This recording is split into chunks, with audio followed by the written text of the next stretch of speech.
네, 한 주간의 국회 소식을 단 5분 안에 정리해드립니다. 자, 지난주에 교섭단체 대표 연설 가운데 일부분을 정리해 전해드렸죠. 네, M세대. 마스크를 꼭 써야 하는 우리 아이들을 가리켜 M세대라고 한다는 다소 슬픈 소식이 있었는데 코로나19 이전의 세상을 우리 아이들에게 선물하기 위해서는 우리 모두의 노력이 필요하다. 복습 차원에서 다시 한번 말씀드리고요. 이번 주에는 이 비교섭단체 대표 연설이 있었습니다. 정의당 심상정 대표가 나섰는데요. 5분 순삭 단골 손님이기도 한 심블리, 심상정 대표 임대료에 대한 이야기를 꺼내 들었습니다. 어떤 내용일까요? 먼저 들어보시죠. 코로나 민생의 가장 높은 장벽은 임대료입니다. 사실상 영업 폐쇄 상태여도 몇백에서 몇천에 이르는 임대료는 따박따박 나갑니다. 그럼에도 건물주의 임대료 감면 요구는 사적 계약 침해라고 묵살당합니다. 정부도 이런 점을 의식해서 착한 임대인이 되어달라는 호소만 하고 있습니다. 임대인도 피해 단계별 임대료 감면에 동참하도록 하고 연말정산 시에 감면액만큼 소득공제해주는 방안을 도입해야 합니다.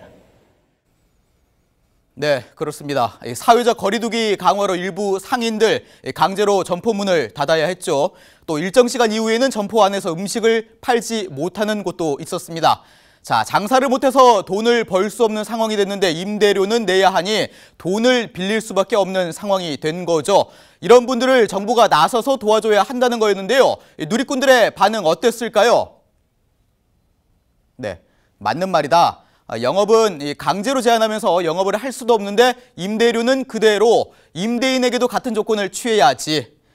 자, 심상정 대표 말이 합리적이다. 영업은 제한하고 임대료는 왜 그대로 받나? 제한한 만큼 임대료도 조정해야 맞는 것 아닌가? 이렇게 일부 누리꾼들은 찬성 입장을 보였습니다.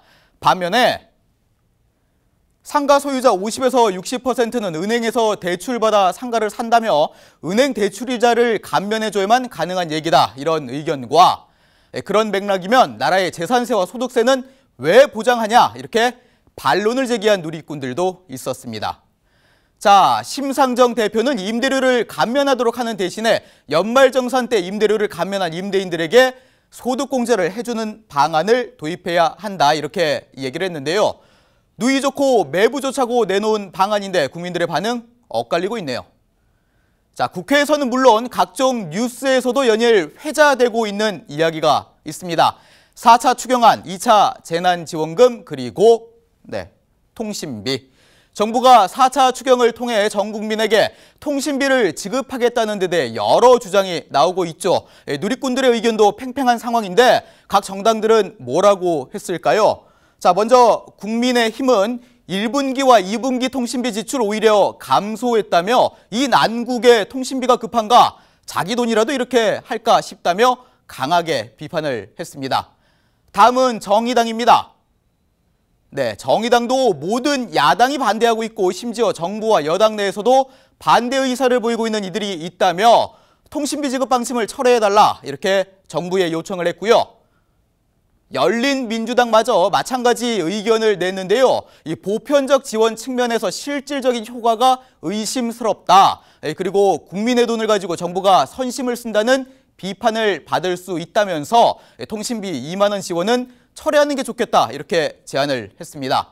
자, 그렇다면 여당인 더불어민주당의 입장은 뭘까요? 네, 한정혜 정책위의장은 이 비대면 온라인 사회활동 등의 증가로 이동통신 사용량이 크게 늘었고 대다수 가구에서 소득이 줄고 있는 상황에서 통신비는 가계 부담으로 작동되고 있다고 했습니다. 그러면서 1인당 2만 원 지원이 누군가에게는 있어도 그만, 없어도 그만일 수는 있지만 4인 가구 기준으로 8만 원이라는 지원은 결코 가볍게 취급할 수 없는 상황이다. 이렇게 필요성을 강조했습니다. 2만 원, 그렇죠. 누군가에게는 있어도 그만, 없어도 그만인 돈일 수 있지만 또 누군가에게는 꼭 필요한 돈일 수 있습니다. 그리고 국민들이 낸 세금, 혈세인 만큼 가장 효과적인 데 쓰여야 하는 건 분명하죠. 그런데 이런 통신비 논쟁 속에서 국민들이 가장 걱정하는 건 따로 있는 것 같은데요. 네, 어려운 분들에게는 재난지원금이 하루가 급할 겁니다. 나라의 녹을 먹는 국회는 이를 간과해서는 안 됩니다. 그렇습니다. 통신비 논쟁으로 자칫 4차 추경안 처리가 늦어져서 2차 재난지원금이 제때 지원되지 못하면 어쩌나 하는 우려. 추경은 속도와 시기가 가장 중요하다는 한 국회의원의 말이 떠오르네요. 자, 오늘 준비한 소식 여기까지입니다. 5분 안에 국회 소식을 정리합니다. 국회 5분 순삭.